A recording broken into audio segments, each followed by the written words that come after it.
اسرائیل نے غزہ پر قبضے کا اعلان کیا کیا، پورا کا پورا اسرائیل ہی سلگ اٹھا۔ ہر طرف سرکار کے خلاف پروٹیسٹ ہو رہا ہے، لوگ دھرنا دے رہے ہیں، اپنے بندھکوں کو واپس لانے کی مانگ کر رہے ہیں۔ وہیں دوسری طرف اسرائیل کے ملٹری چیف نیتن یاہو کے فیصلے سے اتفاق نہیں رکھتے، وہ اسے اپنی فوج کے لیے بہت خطرناک مان رہے ہیں۔ ہزاروں ریزرو فوجیوں کو جنگ کے لیے بلایا جا رہا ہے اور ان کے لیے قبر کی کھدائی بھی شروع ہو گئی ہے، کیونکہ غزہ میں جانے کے بعد حماس کے لیے لڑنے اور مارنے کے علاوہ کوئی دوسرا راستہ نہیں بچے گا۔ اسرائیل کے فیصلے سے حماس کی تعداد بھی بڑھ سکتی ہے، اس کی تعداد میں بھی اضافہ ہو سکتا ہے، کیونکہ اب غزہ پر اسرائیل قبضہ کرنا چاہتا ہے تو جنگ بھی لمبی چلے گی۔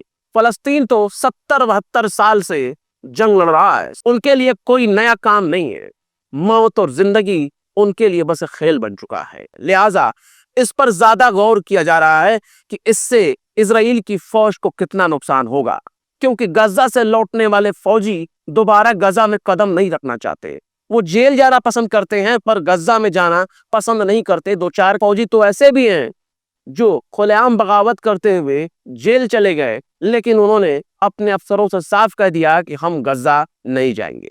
لہٰذا اسرائیلی فوج کے لیے ابھی بہت سے مشکلات انتظار کر رہی ہیں، اس لیے غزہ شہر پر قبضہ کرنے کے لیے اسرائیل کو تقریباً 8 سے 10 لاکھ فلسطینیوں کو جبراً نکالنا ہوگا۔ اسرائیل کی پلاننگ کے باوجود غزہ شہر میں رہنے والے فلسطینی وہاں سے جانے کو تیار نہیں ہیں، وہ انکار کر رہے ہیں، منع کر رہے ہیں، جو بتانے کے لیے کافی ہے کہ فلسطینی کسی بھی قیمت پر اپنی مٹی کو چھوڑ کر نہیں جانا چاہتے۔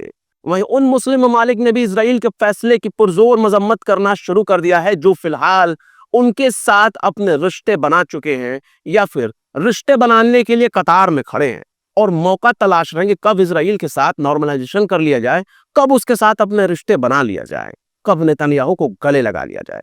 حالانکہ غزہ کو مڈل ایسٹ کا ریویرا بنانے کی شروعات ہو چکی ہے۔ ٹرمپ نے نیتن یاہو کے ساتھ غزہ کو عیاشی کا اڈا بنانے کی بات کہی تھی، یعنی ریویرا بنانے کی بات کہی تھی۔ اب نیتن یاہو اسے حقیقت بنانے کے لیے تیار ہیں۔ یہی وجہ ہے کہ اسرائیل کل تک اپنے بندھکوں کو حماس سے چھڑانے کے لیے جنگ لڑ رہا تھا، حماس کو ختم کرنے کے لیے جنگ لڑ رہا تھا، لیکن اب پوری طرح سے اپنے مقصد میں ناکام ہونے کے بعد غزہ پر قبضہ کرنا چاہتا ہے۔ پر غزہ کے لوگ اسرائیل کے اس قدم کو جوتے کی نوک پر اچھال رہے ہیں، وہ اسرائیل کے منصوبے کو بہت پہلے سے ہی بھاگ چکے تھے۔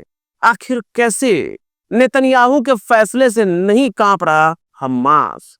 آخر کیسے اسرائیل میں بڑھتا جا رہا نیتن یاہو کا ویرود؟ آخر کیسے فلسطینی اپنی سرزمین چھوڑ کر جانے سے کر رہے انکار؟ آخر کیسے مسلم ممالک نے کھولی اپنی زبان؟ آخر کیسے نیند سے جاگ اٹھے عرب کے بادشاہ؟ آخر کیسے مسلم دیش کر رہے اسرائیل کو ڈانٹنے کی نوٹنکی؟ بتائیں گے آپ کو اور بھی بہت کچھ، لیکن آپ اگر ہمارے چینل پر نئے ہیں اور پہلی بار ہمارے ویڈیو کو دیکھ رہے ہیں تو آپ ہمارے چینل ٹائمز میل کو سبسکرائب کر لیں، ویڈیو کو لائک کر دیں اور بیل آئیکن کا نوٹیفیکیشن بٹن بھی پریس کر دیں تاکہ بنا دیری ہماری ہر خبر آپ کو ملتی رہے۔ لوٹتے ہیں خبر کی طرف۔ فلسطین بیتے 70 سال سے اپنے وجود کی جنگ لڑ رہا ہے، پر اس کے ساتھ امریکہ جیسا کوئی طاقتور دیش اگر کھڑا ہوتا تو شاید آج فلسطین کی یہ حالت نہ ہوتی۔ اس کے ساتھ یورپ کی طرح اگر بڑے بڑے دیش کھڑے ہوتے تو آج فلسطین اتنا اناتھ، بیگانہ، لاچار نہ ہوا ہوتا۔ لیکن اگر فلسطین کے ساتھ مسلم دیش بھی کھڑے نہیں ہوتے تو پھر غیروں سے کیسے شکایت؟ اسرائیل کے تازہ فیصلے کے خلاف خود اسرائیل کے بھیتر ہی پروٹیسٹ ہو رہا ہے، پر غزہ سٹی یعنی غزہ شہر کے لوگ اپنی سرزمین کو چھوڑنا نہیں چاہتے، بھلے ہی اسرائیل انہیں جبراً ان کے علاقے سے دوسرے علاقے میں لے جائے گا، پر وہ جانا نہیں چاہتے۔ غزہ سٹی کی ایک فلسطینی شہری عمران نے الجزیرہ کو بتایا کہ اسرائیلی فوج انہیں وہاں سے جانے کے لیے دھمکاتی رہتی ہے۔ وہ کہتے ہیں کہ دکشن جاؤ، المواسی جاؤ، لیکن اب کہیں بھی سرکشت نہیں۔ اتر، دکشن، پورب، پشچم، کوئی بھی کہیں بھی سرکشت نہیں، ہم یہیں رہیں گے۔ ان کی ماں نے بھی یاسر کی بات کو دہرا رہی ہیں، یعنی وہ بھی اپنے بیٹے کی بات کو دہرا رہی ہیں۔ وہ کہتی ہیں کہ ہم غزہ شہر نہیں چھوڑیں گے، ہم یہیں رہیں گے، یہیں مریں گے، اپنی تمام یادیں ہم نہیں چھوڑ سکتے، چاہے ہم سب مر جائیں، چاہے ہمارے بچے مارے جائیں، چاہے ہمارے گھر کو تباہ کر دیں، پر ہم یہاں سے نہیں جائیں گے۔